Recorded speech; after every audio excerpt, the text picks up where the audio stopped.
Hi friends, నేను మీ అజయ్. మీరు చూస్తున్న బెట్టింగ్ బంగారాజు వీడియోస్ అన్ని ఓన్లీ ఫర్ ఎంటర్టైన్ కోసం మాత్రమే. ఎవరు మా వీడియోస్ చూసి బెట్టింగ్ అవి వేయకండి. మా బెట్టింగ్ బంగారాజు వీడియోస్ ఓన్లీ మిమ్మల్ని ఎంటర్టైన్ చేయడం కోసమే. దయచేసి మమ్మల్ని ఎవరు తప్పుగా అనుకోవద్దు. ఇదే నా రిక్వెస్ట్. ఇంకా వీడియో స్టార్ట్ చేద్దాం. అమ్మా అబ్బా,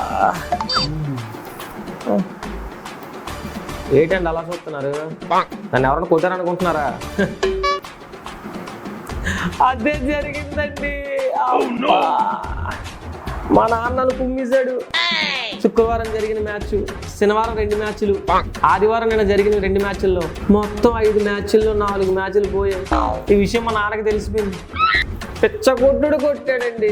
అబ్బా, మొత్తానికి లాస్ట్ లో ఒక మ్యాచ్ గెలిచాము. దాని వల్ల కొంచెం హ్యాపీగా ఉన్నాను. ఏ టీం వల్ల అయితే నేను ఓడిపోవడం స్టార్ట్ చేశాను, ఆ టీమే నన్ను గెలిపించిందండి. ముందు జరిగిన 3 మ్యాచ్లు పోయానండి. 4వ మ్యాచ్ గుజరాత్ టైటన్స్ కి, కలకత్తా నైట్ రైడర్స్ కి. ఈ మ్యాచ్ మీద ఖచ్చితంగా నాకు నమ్మకం ఉంది, గుజరాత్ గెలుస్తుందని. ఆల్మోస్ట్ గుజరాత్ గెలుస్తుంది అందరూ అనుకున్నారండి. ఓవర్కి 29 కొట్టాలి. అప్పుడు ఉమేష్ సింగల్ తీసి రింకు సింగ్ కి ఇచ్చాడు బ్యాటింగ్. 5 బాల్కి 28 కొట్టాలి. ఎవరు కొడతారులే అనుకున్నారు, అందరూ గుజరాత్ గెలుస్తుంది అనుకున్నారు. కానీ అప్పుడు స్టార్ట్ చేశాడు భయ్యా కొట్టుడు. అబ్బా 5 బాల్కి 5 సిక్స్లా. నేనైతే ఎక్స్పెక్ట్ చేయలే. అంతవరకు గుజరాత్ తరపునే నేను అనుకున్నాను. కానీ అక్కడి నుంచి అందరూ రింకు సింగ్ ఫ్యాన్స్ అయిపోయారు భయ్యా. అసలు ఎవరు ఎక్స్పెక్ట్ చేయలే ఆ మ్యాచ్ కేకేఆర్ కొడుతుందని. కానీ రింకు సింగ్ మాత్రం ఒంటి చేత్తో గుజరాత్ టైటన్స్ అంతు చూశాడు. ఎనీవే, రింకు సింగ్ మాత్రం హ్యాండ్స్ ఆఫ్ భయ్యా. అలాగే నిన్న జరిగిన ఇంకో match Sunrisers Punjab Kings. Punjab Kings side నిన్న మాత్రం ధావన్ ఎక్సలెంట్ పర్ఫార్మెన్స్ ఇచ్చాడు భయ్యా. 88కి 9 వికెట్లు. ఆల్మోస్ట్ మహా అయితే ఇంకొక 100 వరకు వెళ్తుందేమో నేను ఎక్స్పెక్ట్ చేస్తాను ధావన్ చూసి. ఆ తర్వాత మగధరలో రామ్ చరణ్ లాగా కత్తి తిప్పినట్టు తెగ బాదాడు. 143కి వెళ్ళింది స్కోరు. ధావన్ మాత్రం 99 నాట్అవుట్. నేనైతే సెంచరీ అయిపోద్ది అనుకున్నాను, జస్ట్ మిస్ అయిపోయింది.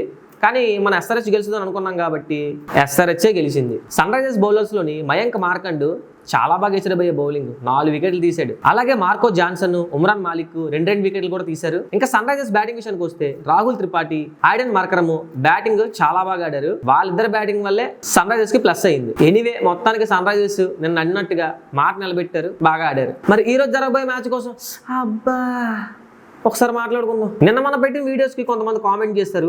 ఆ కామెంట్స్ కొంచెం చదువుదామే. ఫస్ట్ కామెంట్ దాము గారు పెట్టారు. ఇది వరకు 4 పోయాయి, ఇంకా ఇది కూడా పోతే ప్రొడక్షన్ మానేసి ప్రవచనాలు చెప్పుకోవచ్చు. ఆ భయం నాకేసింది భయ్యా, కానీ ఎస్ఆర్హెచ్ఎల్ గెలిపించి నా పరువు కాపాడారు. ఇంకో కామెంట్ చూసుకుందాం భయ్యా. Om gaming Telugu today win KKR అన్న అని పెట్టాడు. కరెక్ట్ గా చెప్పు భయ్యా, కేకేఆర్ గెలిచింది. రింకు సింగ్ దొలగొడిసాడు. నేను కూడా రింకు సింగ్ ఫ్యాన్ అయిపోయాను. అలాగే ఇంకో కామెంట్ కూడా పెట్టాడు Om gaming. I'm following your videos daily అని పెట్టాడు. థ్యాంక్ యూ బ్రో, నీ సపోర్ట్ ఎలాగే ఉండాలి మాకు ఎప్పుడు. ఇక్కడ కామెంట్ చూసుకుంటే అందరూ మాక్సిమం కేకేఆర్ గెలిచిందని పెట్టారు. అందరికీ కంగ్రాచులేషన్స్, కేకేఆర్ గెలిచింది. ఇంకా ఈ రోజు జరగబోయే మ్యాచ్ కోసం మనం చూసుకుంటే ఆర్సీబీకి లక్నో సూపర్ జైంట్స్ కి. Lucknow super Giants already SRH మీద గెలిచిన ఊపి మీద ఉంది. ఇంకా ఆర్సీబీ విషయానికి వస్తే ఈ సీజన్ లో ఆడాల్సినట్టుగా ఆర్సీబీ టీం అయితే నాకు కాలేదు అనిపించింది భయ్యా. ఎందుకంటే అంత పెద్ద టీం పెట్టుకొని పర్ఫార్మెన్స్ సరిగ్గా ఇవ్వలేదేమో నాకైతే అనిపించింది. ఇంకొకటి లాస్ట్ మ్యాచ్ ఒకటి ఓడిపోయి ఉంది ఆర్సీబీ. మరి ఈ మ్యాచ్ అయినా గెలుస్తారని చెప్పి నేనైతే అనుకుంటున్నాను. కంబ్యాక్ ఖచ్చితంగా ఇస్తారని నాకైతే నమ్మకం ఉంది. సో కాబట్టి ఈసారి నా బెట్ ఖచ్చితంగా ఆర్సీబీ గెలుస్తుందని. మరి మీరేడు గెలుస్తుంది అనేది కింద కామెంట్లో పెట్టండి. అమ్మా, ఉంటాను మీ బెట్టింగ్ బంగారాజు.